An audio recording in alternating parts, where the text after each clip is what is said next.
Hi friends, welcome to kurinjikathambam. நாம இன்னைக்கு புடலங்காயும் பாசிப்பருப்பும் வச்சு ஒரு கூட்டு எப்படி பண்றதுன்னு பார்க்க போறோம். இது மல்டி பர்பஸ் கூட்டு கூட சொல்லலாம். நீங்க சைடு டிஷ்ஷா யூஸ் பண்ணிக்கலாம், சாதத்துக்கு யூஸ் பண்ணிக்கலாம், சப்பாத்தி பூரிக்கெல்லாம் கூட நீங்க தொட்டு சாப்பிட்றதுக்கு யூஸ் பண்ணிக்கலாம். ஸோ இது எப்படி செய்யறதுன்னு பார்க்கலாம் வாங்க. பாசிப்பருப்பு கூட்டு செய்யறதுக்கு லைட்டாக தோல் சீவிட்டு விதை நீக்கி பொடியாக கட் பண்ண புடலங்காய் 1 கப் அளவு இருக்குது அப்படின்னா பாசிப்பருப்பு ஒரு 3 டேபிள் ஸ்பூன் வந்து 1/4 கப் அளவு, அதாவது 4 டேபிள் ஸ்பூன் எடுத்துக்கலாம். பருப்பு நிறையா போட்டாலும் நல்லாயிருக்கும், டேஸ்ட்டாகவும் இருக்கும். இல்லை உங்களுக்கு பருப்பு கொஞ்சம் கம்மியாக இருந்தால் போதும்னா 3 டேபிள் ஸ்பூன் கரெக்டாக இருக்கும். ஸோ நான் வந்து இன்றைக்கி 1/4 கப் அளவு பாசிப்பருப்பை கழுவிட்டு மூழ்கிற அளவுக்கு தண்ணி ஊற்றி ஒரு அரை மணி நேரம் ஊற வச்சுருக்கேன். பாசிப்பருப்பு ஊற வைக்கணும் அப்படிங்கிற அவசியம் இல்லை, சீக்கிரமாக வெந்துடும். பட் ஊற வச்சுட்டா டக்குன்னு குழைவாக வெந்துடும் அப்படிங்கிறதுக்காக நான் ஊற வச்சுருக்கேன். ஸோ இந்த ஊற வச்ச தண்ணியோடு இந்த பாசிப்பருப்பை குக்கரில் சேர்த்துக்கலாம்.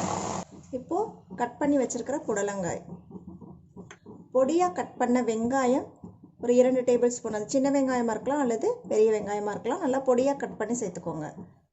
இதுக்கு பொடியாக கட் பண்ண தக்காளி ஒன்று, சின்ன தக்காளியாக இருந்தால் போதும். நான் வந்து இன்றைக்கி 1 கப் அளவு தான் புடலங்காய் எடுத்திருக்கேன், 1/4 கப் அளவு பாசிப்பருப்பு எடுத்திருக்கேன். ஸோ அதுக்கு சின்ன தக்காளி போதும். நிறைய பெரிய தக்காளியாவோ இல்லை நிறைய தக்காளி போட்டிங்கன்னா புளிப்பு சுவை வந்துடும். அதனால் சின்னதாக ஒரு தக்காளி பொடியாக கட் பண்ணி சேர்த்துக்கிறோம். மஞ்சள் தூள் 1/2 டீஸ்பூன், சீரகம் 1 டீஸ்பூன். சீரகம் இந்த மாதிரி பச்சையாக சேர்க்கும் போது நல்ல வாசமாக இருக்கும். தாளித்து சேர்க்கறத விட இது ரொம்ப டேஸ்ட்டாகவும் இருக்கும், நல்ல வாசமாகவும் இருக்கும். சாம்பார் தூள், காரத்திற்கு ஏற்ப உங்கள் சாம்பார் தூள் எப்படி காரமாக இருக்குமோ உங்களுக்கு எவ்வளவு காரம் தேவையோ அதுக்கு தகுந்த மாதிரி நீங்கள் சேர்த்துக்கணும். வேலை உங்ககிட்ட சாம்பார் தூள் இல்லை அப்படின்னா கொஞ்சமாக மிளகாய் தூளும் மல்லித்தூளும் கலந்து சேர்த்துக்கோங்க. இப்போ ஊற வச்ச தண்ணி மட்டும்தான் சேர்த்துருக்கோம், அது பத்தாது. அதனால நம்ம இது ஒரு 1/2 கப் அளவுக்கு தண்ணி சேர்த்துக்கலாம். உப்பு தேவையான அளவு எல்லாமே சேர்த்துட்டு நல்லா மிக்ஸ் பண்ணிவிட்டு மூடி போட்டு மீடியம் ஃப்ளேமில் வச்சு 2 விசில். பாசிப்பருப்பு ஆல்ரெடி ஊறி இருக்கனால அதுவும் சீக்கிரம் வெந்துடும். ஊறலைனாலும் பாசிப்பருப்பு வந்து குயிக்காக வேகக்கூடிய ஒரு பருப்பு, துவரம் பருப்பு மாதிரி கிடையாது. அதே மாதிரி புடலங்காயும் வெந்துடும். இல்லை அப்படி உங்களுக்கு நீங்கள் ஊற வைக்கல அப்படின்னா ஒரு 3 விசில் கூட நீங்கள் விட்டு எடுத்துக்கலாம். ஏன்னா தக்காளியெல்லாம் சேர்க்கும்போது பருப்பு வேகிறதுக்கு கொஞ்சம் லேட் ஆகும்.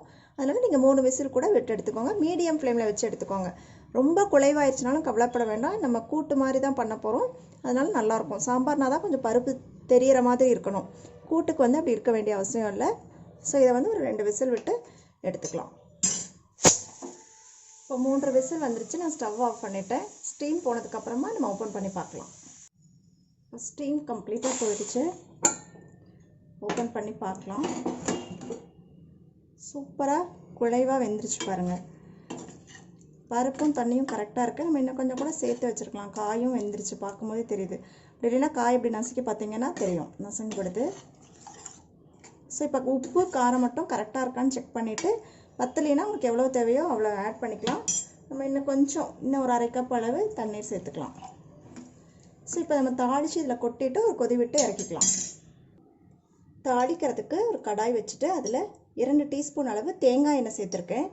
கூட்டு இந்த மாதிரி தேங்காய் நிறையா போட்ட பொரியல் பண்ணுறதுக்கு தேங்காய் எண்ணெய் சேர்த்துனா ரொம்ப நல்லாயிருக்கும். உங்கள்கிட்ட தேங்காய் எண்ணெய் இல்லை, நீங்கள் சேர்த்துக்க மாட்டீங்க அப்படின்னா நீங்கள் நார்மலாக எண்ணெய் ஆயில் வந்து குக்கிங்க்கு யூஸ் பண்ணுவீங்களோ தாளிக்கிறதுக்கு, அந்த எண்ணெய் 2 டீஸ்பூன் அளவு சேர்த்துக்கலாம். ஸோ எண்ணெய் காஞ்சதுக்கப்புறமா கடுகு வந்து ஒரு 1/2 டீஸ்பூன் அளவு சேர்த்துக்கலாம். கடுகு பொரியட்டும். நம்ம ஏற்கனவே சீரகம் வந்து அதில் போட்டுட்டோம். ஜஸ்ட் ஒரு ஃப்ளேவருக்காக ஒரு பிஞ்ச் சீரகம் வந்து தாளிக்கிறதுல சேர்த்துக்கலாம். இது ஆப்ஷனல் தான், வேண்டாம்னா விட்டுடலாம். நீங்கள் இந்த கடுகு சீரகம் தாளிக்கிறதுக்கு பதிலாக தாளிப்பு வடகம் இருந்ததுன்னா கூட அது வந்து ஒரு 1/2 டீஸ்பூன் அளவு எண்ணெயில் தாளிப்பு வடகம் சேர்த்துட்டு கருவேப்பிலை நல்லா பொரியிற அளவுக்கு வதக்கிக்கணும். இப்போ தாளிச்சதை இதில் சேர்த்துக்கலாம். இப்போ தாளித்து கொட்டியிருக்கோம், அது நல்லா கலங்கிறதுக்காக ஜஸ்ட்டு ஒரு கொதி வந்தால் போதும்.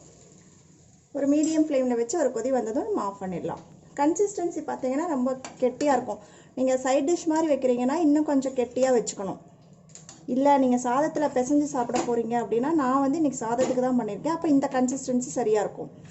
அதே மாதிரி நீங்கள் சப்பாத்திக்கும் தொட்டு சாப்பிடலாம், ரொம்ப சூப்பராக இருக்கும். இது ஒரு பேச்சுலர் ரெசிபின்னு கூட சொல்லலாம்.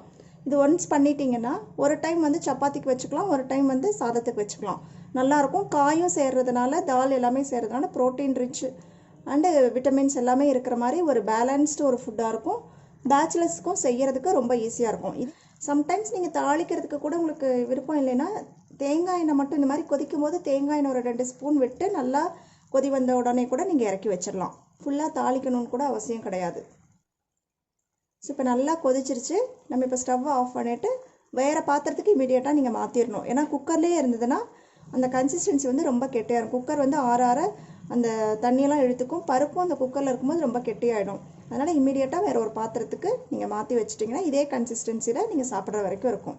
ஸ்டவ்வை ஆஃப் பண்ணிவிட்டு பொடியாக கட் பண்ண மல்லித்தழை இருந்ததுன்னா அது கொஞ்சம் சேர்த்துக்கலாம். நல்லா வாசமாக இருக்கும். இதுவும் ஆப்ஷனல் தான், இருந்தால் நீங்கள் சேர்த்துக்கோங்க.